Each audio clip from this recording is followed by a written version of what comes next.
Welcome to another edition of Digital Dialogues by Maritime Gateway. Today we have a guest with us, Ms. Liji Noval.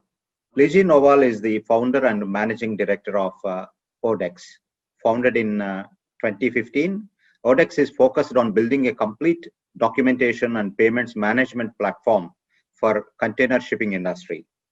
Odex is now live in India, GCC, and West Africa.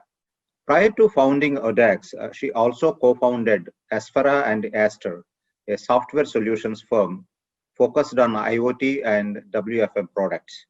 She has also been a co-founder at an IoT startup in Indian Institute of Technology, Mumbai.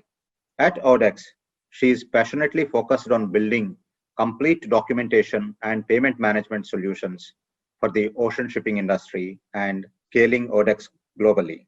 Before beginning her entrepreneurial journey, she has held senior positions in business strategy and market research at Fortune 100 organizations. She has over 2 decades of experience in business marketing, research, and sales. Welcome to the show, Ms. Liji. It's a pleasure having you with us today. Thank you, RP sir. It's amazing to be here. And thank you for the kind words. I think you have really praised me quite a lot. And I feel one of the things that I'm really glad to be associated with Maritime Gateway is, of course, they happen to be the best digital magazine today. They were the best physical magazine. But in this last 12 months, I've seen the growth that has happened at Maritime Gateway, and always relevant, always to the point, always in sync with reality. So hats off, sir. You have, I think, over the last few decades, transformed the way the industry looks at knowledge sharing. So, and it's been a pleasure being associated with Maritime Gateway.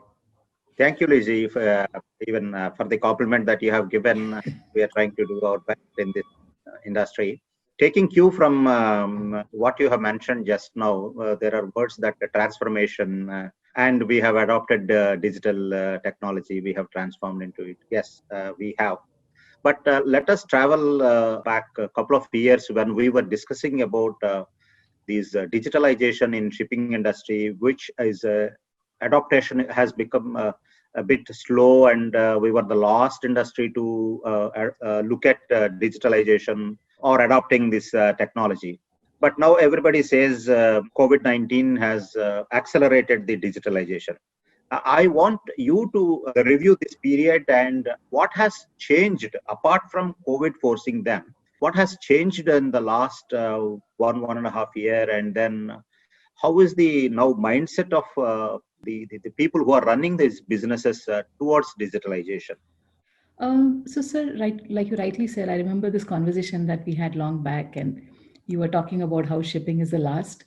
And since I'm an outsider to shipping, I used to be always surprised because ships run very efficiently between two ports, and all of this is thanks to technology. But the moment we come to land side, and everything just seemed to crumble down, and there was not much happening. Processes were very, very cumbersome. And so when we started looking at it, we found it to be very, very surprising that there was so much paper in the industry. Over the last 5 years, not just us, we have seen a lot of initiatives globally and in India. So the PCS going live. There have been other players like us, and it's been a welcome change where there are newer entrants who are looking at the problem very seriously and recognizing that it slows down an industry that has got so much more potential. And it is an industry that can be life changing. And at the same time, if you're stuck in old processes, it can be life threatening, because if the cargo doesn't reach on time just because there was documentation errors, it can be life threatening sometimes. The change that I've seen over the last 1 year, of course, has been driven by COVID to a large extent. But there is one major inflection point, I feel, and it is the time that business owners have got to step back and look at cost versus value. And that has been a major driver, because I have had very, very large Indian forwarders who have now come on board Odex as a platform, and who have, we have been speaking to them for a long time. They change, they adopt digitization to the extent that they have wanted to, But today, when we speak to them, it's a completely different story because they have started recognizing that digital is an investment. Let's not look at it as a cost. And let us look at what is the return on investment. And I think this has only been possible because of the pause that we had in April and May when the volumes were down, when it was becoming impossible to function. That's when you start looking at, where am I spending my dollar? Do I really need so much physical infrastructure? Do I really need my people to commute? Because trains are still not running in Mumbai. So, what is the workaround? How do I make my people more efficient? And when you start thinking of these things, you realize that maybe you should start investing more in digital infrastructure than in physical infrastructure. And that I feel has been the biggest change, even for us. I mean, you know, um, as a technology company, there was always a complacence that we are very good digitally, we are very good with technology. And then you suddenly realize that there is this completely different way of working. I don't need people to come to my office. We took a pause till December 31st. Now we have extended work from home till 31st March. And my hunch is that even at Odex, we will not go back to the way we were before. And I have actually started looking at how to revamp our digital infrastructure much more than what we have been doing. And the focus on physical has really gone down. It has become more of how do I have an extended hub of my office in people's homes, and are they comfortable? Are they connected? Is the Wi-Fi good? Is the laptop good? These are questions we have never asked. So this is something that has happened at Odex, and this is something that I'm seeing across the industry. And what I'm really glad about is these are Indian entrepreneurs who have been doing the same business for the last 4 generations or 3 generations, whose focus usually has been on the physical infrastructure, and they have started asking these questions, started adapting and adopting. I hear the word RPA much more now in the industry than I did last year. People are talking about APIs, and I don't have to tell them that the full form of an API is an application protocol integration. So those things have really changed. People have started understanding what SFTP means. They are taking the time to understand these terminologies and say that, okay, can we integrate? Can we not have people come to Odex as a platform with a UI? Why should we see your face at all? I have an ERP and everything should happen on that. So how do we integrate? And it's really heartening to see that in India, and I would say even all across the world that we are seeing it now. Good. Okay, we don't mind giving the credit to COVID-19 for this acceleration, but good things are happening. We should be happy about it. Yes. In the context of what you said, what is the focus right now in terms of the platform or application or solutions? We have a lot of these digital freight forwarding platforms, Yes. Yeah. and we have a lot of documentation processes have been done. Payment gateways have been established. So, what is the language that the industry is talking about? What is they're asking, and what's happening? I think the one thing that the industry is asking is that how can I save time? That's actually the only question. And when we start speaking to clients, we realize that irrespective of whether it is e-documentation, e-payments, connected ports, all of this boil down to just one thing, that how quickly can my people get on to the internet and accomplish the movement of cargo from one place to another. So it is about time. And this is the one question that I hear often. The answers might be different depending on what level of the organization are we speaking to. So if I speak to customer service, they will say, yes, I mean, digital documentation is very, very critical. If I speak to the finance function, they will say, I need more options to pay a shipping line or a port, and I need it to be faster and more secure, and something that I can sit at home and use very, very easily. But when we go to the owner and we speak to them, we see three major things that they speak about. The first is how efficient does it make my workforce? So is it easy for them? Is it do they have to get trained on it? Do they can they access it very, very easily over the internet? So how efficient does it make my workforce? Second, does it save me money? And third, of course, does it mean that I will be able to save time, and hence my client is going to pay me more service fee. So these are the three things that matter to business owners, especially when money is tight. So once we hear that, then we are able to put together and say, so see, look, you probably not just need ODEX, but you will also need to look at other solutions. Maybe maybe a digital forwarder can help you.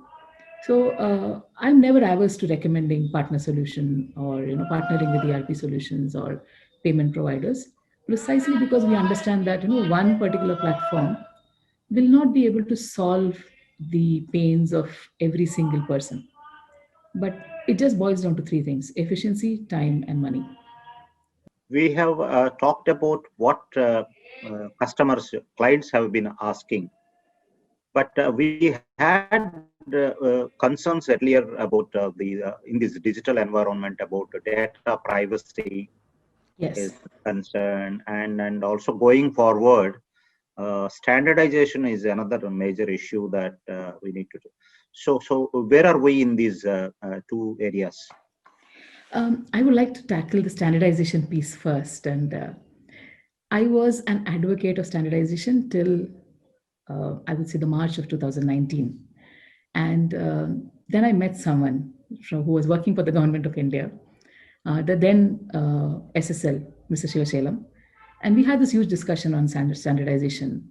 And he left me with one thought. He said that if we standardize processes, okay, and this is a very, very a strange thing that he mentioned. If we standardize processes, sometimes it means that we will not be able to move to the next generation of a solution.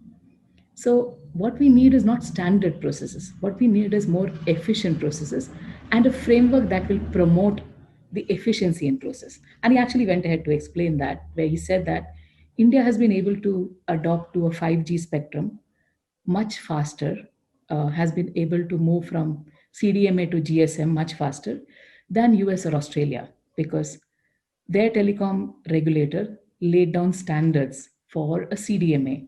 So when GSM came in, it took them time to actually evaluate, change the standard, change the protocol. Whereas in India, we didn't do that. We said that, okay, you need to ensure that there is connectivity, there is so much bandwidth, and this is what you need to do. So the time the next protocol came in, it was much faster to adopt. So the way I look at it is that come 2025, if you're looking at more and more autonomous ships coming in, how does that change the way cargo moves? Those are questions we might not be able to answer today. So if we try and set up a standard, it might not match the kind of documentation that is needed at that level, or the kind of efficiency that can bring in by tweaking your processes to meet the kind of change that will happen in the physical infrastructure. So my take on it has been slightly different. We look at workflow and we always say that, okay, can we tweak the workflow to deliver documentation, payments, and hence cargo much more efficiently? So instead of coming with a standard process, we say that, okay, let us continuously break down processes and relook at how things are being done. And that's something that we keep doing often. So every time we go to a new shipping line, or every time we go to a new port, the set of questions that we ask changes on that. So there's no standardization per se. So that's the first thing. But now coming to data privacy, something that we have consciously adopted is the GDPR standard. I am usually very candid. So one of the challenges that I have seen in India is that even though there is terms and conditions of a website, or there's a direct NDA with a customer, sometimes customers think that they can ask us for data, and data that might not necessarily be theirs. So we follow one very, very single point of truth. That is, the first and foremost authority of any cargo is the cargo owner. So any data about the cargo on our platform first belongs to the cargo owner, and second belongs to any agent who has been appointed. It could be a shipping line, it could be a broker, it could be a forwarder. And that is something that we follow as sacrosanct. It has held us in good stead because it's very simple. If somebody comes and we will tell them that we need XYZ authorization from the cargo owner, and only then can we share anything. I think if all of us follow this gold standard, we would never have concerns about data privacy. But from a legal framework, we don't just follow the Indian data privacy policy, which has been so actively promoted by NASCOM, but we are following GDPR. And which means that as a platform, there is one thing that we take as gold standard. We do not even use the data for anonymous analytics. It's a very thin line. We have data of so many customers, so a lot of times we get requests saying that, okay, can you tell us how India's exports have done this year? And the answer is no. Can you tell us how commodities have moved this year? Uh, can we access that data? At certain levels in the organization, yes. Should we access that data? The answer is no. So it is a matter of what standard. In that case, yes, I come back to legal standards and statutory frameworks. So we follow GDPR. It is today the most stringent data privacy act in the world, followed by most of the EU nations. We are following that because a lot of the shipping lines are European. They are governed by GDPR, and hence we, as their partner, are governed by GDPR. I think it might be good for India to just follow that, because the moment you sign up for GDPR, your customers don't have to worry about their data, because not just can we not share it without adequate permissions, we also cannot use it. So which means that I am not going to able to be predict and say that so much rice has been imported or exported out of India in this year, because the moment I say that, anybody who's got half a brain can then extrapolate, okay, these must be the exporters. So we don't even want to get into that kind of yes, so that's something that is an everyday affair. As a platform, there is another thing that we do consistently. Because we work with so many banks, we also have to follow certain security guidelines and data privacy guidelines laid out by Indian banks, which sometimes can be more stringent than the current national security policy on technology. So these are the things that we do. We feel that a lot of our partners could do well to adopt these standards. Though you said that you are an outsider, but no longer you are an outsider. You have been closely working with this industry long, and you have seen a lot of the specific activities of these verticals. So, from your technology standpoint, we have, let's say, about 10, 12 different verticals looking at a digital solution. Some have implemented, some are in the evolution process. On the other hand, even government also very actively into digitalization. Customs have come up with a lot of Yes. digital initiatives, which is a good thing. But in the whole of this digital environment, where are we? Are they talking to each other? Is there a seamless flow that in future that we are looking at would happen? Or still there are gap areas which both these entities and technology companies should focus? It's not just an Indian problem, RP sir. It is a global problem that governments work at one pace, the private initiators work at another pace, and oftentimes governments can sometimes be really far ahead of private entities. So if you look at the Indian customs, I feel that they are evolving very, very fast. They are implementing a lot of solutions, like the new shipping bill initiative that they had. It was timely, it was necessary, and it was implemented without much fuss.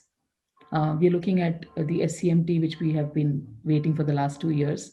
So the challenge that I have when we look at this particular framework from the government is that there is no consistency in terms of what gets delivered. So, so we have one where there is a very responsive approach where this whole shipping bill module got implemented very, very fast. Whereas when we look at SCMT, there have been delays. The entire industry today is looking at SCMT and wondering, in what form, how, and when will it get implemented. Now we are very close to getting it implemented because we've been closely involved. But I feel that sometimes when we look at India as the mecca of IT innovation, a lot of it could have been done much more smoothly. When I look at the private ecosystem, there are a lot of players. So there is us, which we focus on documentation and, of course, some payment solutions. There's a lot of freight forwarders, digital freight forwarders who are part of the ecosystem. we don't really talk to each other. And I feel that's because there has been no open dialogue. So Maritime Gateway was probably one forum where all of us would get together and discuss. And we built a few relationships there. We built a few integrations. So we have integrated with SoftLink, with CargoWise. But I feel it's probably 10% of what we really could do. And one of the things that I really miss in India is a platform where all the technology companies that work in this industry can come together. So we have multiple associations, but we don't have an association for the technology companies. And yes, we are competitors, but so are all the freight forwarders. They compete with each other, but they also come together to share knowledge and also work for what is relevant for them. So I feel that's one initiative that we're missing in India, where there could be a regular forum where all CEOs could meet and simply brainstorm and leave our baggage outside the door and not look at each other as competitors, but look at what value add can we make to the industry as a whole and through collaboration. Because today, if you look at a Microsoft and an Apple, they're collaborating. So which was not the case maybe a decade earlier. So business at the end of the day, it is bringing more value to your own customer. So if we were to take a collaborative approach, I feel that things would work out much better, not just for the industry, but also for ourselves. And that's a dialogue that we are missing in India. The government has been trying with the new NLP Marine. Of course, we are hopeful that there will be a framework which is more open, allow more players to integrate. And it is in the benefit of the country if more players are allowed to integrate into an ecosystem like that. Um, but should government will be driving it, that is not enough. We ourselves, and I'm also guilty of the same. I could possibly pick up the phone, call one of them, and say, let's start something like this. But yes, I feel that it is time to do that. And maybe you could be the catalyst there, and you could get all of us on a forum and say that, guys, let's do this for the industry. So that'd be a great way to go. And I've seen it happen elsewhere in the world. So, in other industries. So Right. I agree with you. Maybe we are on the road to maturity. That would happen soon. yeah. Okay. So, looking at the opportunities that shipping and logistics industry can offer for technology companies, there are a lot of even startups also have come up in this space, Correct. and fiercely competing in a couple of areas, especially creating some platforms and all that. So you also come from a startup background. What is your suggestion for these startups which are trying to get their share and then provide some innovative solutions? What should they really look at? Three things from a business point of view: never lose focus of revenue. As startups, there are mistakes that we make, and one of the most common mistakes that I have seen, I have been guilty of, is to rely on external funding. And something that when I started Odix, I said that I'm not going to do. I mean, external funding, yes, will be necessary for growth capital, but it should not be the seed capital. Now, the seed capital should be able to generate revenue before you go for any external funding. It gives you a lot of confidence if you, as a platform, are generating revenue and are either on the road to profitability or are profitable.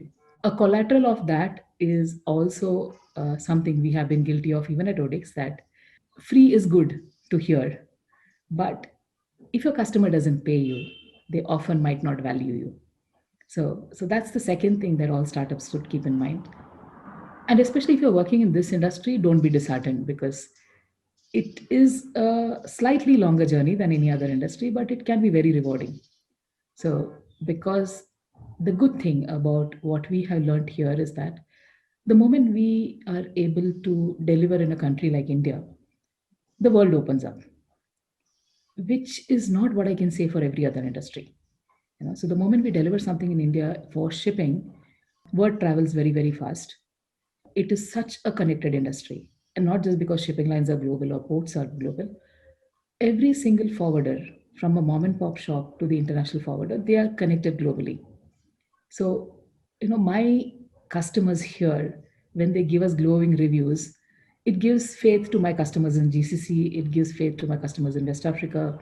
We have started receiving calls from other parts of the globe saying that why don't you look at us, because we feel we can benefit. So my third advice is really never get disheartened. It's an industry that's worth staying in. So and these are all from personal experiences, sir. Okay. Now let us talk about your company. Obviously, during COVID-19, as we have been discussing, you must be the biggest beneficiary of the pandemic. I mean, in terms of getting business inquiries, whatever it is, I'm not getting into the details of how much revenues you made.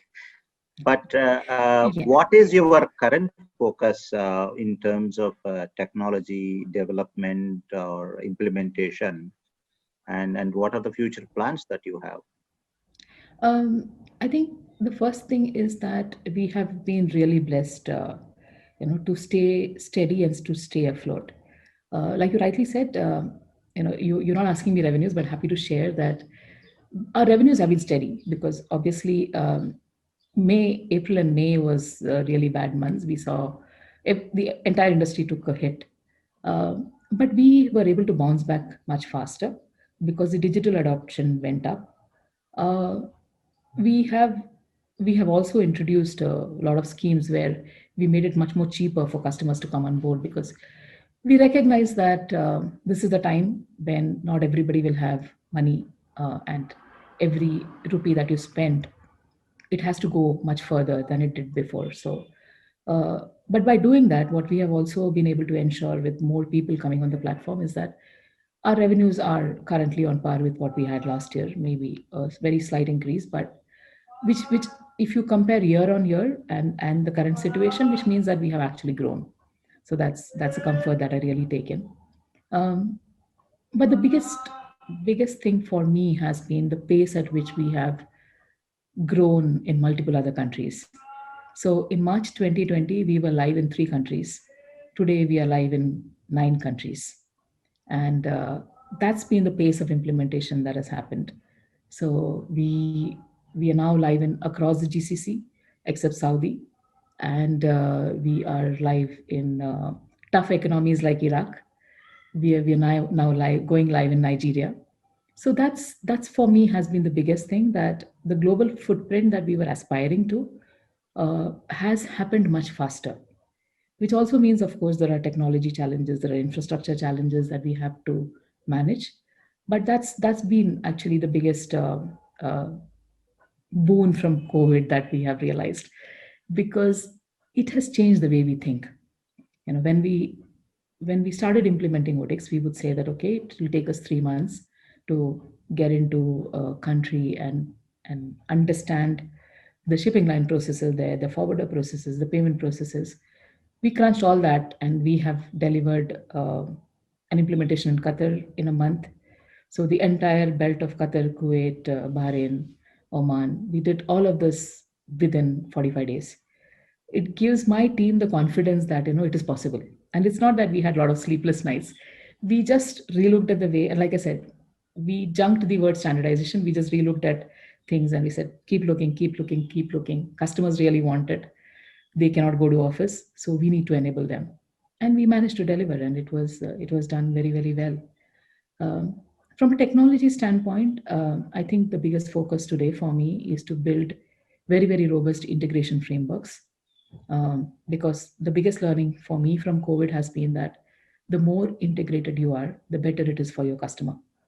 And so we have gone live with integrations with ERP providers across India, with multiple banks and payment solution providers in GCC. In West Africa, we have integrated with mobile money payment providers, because the idea is I'm adopting to, and I hate this word, but the new normal that we call it.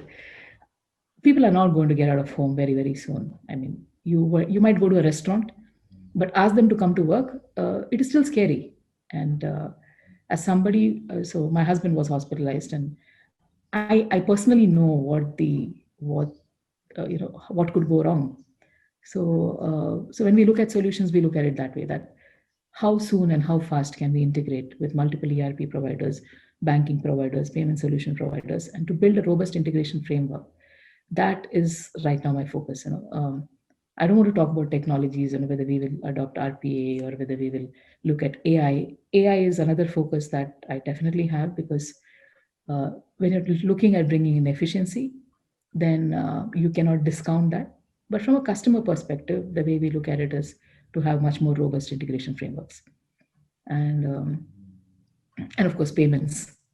So to integrate with multiple payment provider solutions, payment solution providers across the world, that's a key focus area. So we will not ourselves get into payments, but provide a pipe for our customers to pay more efficiently. On that note, Liji, thank you very much for joining with us and sharing a lot of insights into digital environment, digital literacy in our industry, shipping and logistics, and also on standardization and what should be the focus of startups, apart from your own successful journey in the last 1 year. Thank you very much. I wish you all the best in your future initiatives. Thank you, RP sir. Pleasure always, and good luck to Maritime Gateway. We would be happy to be associated anytime you think we can help out. Thank you.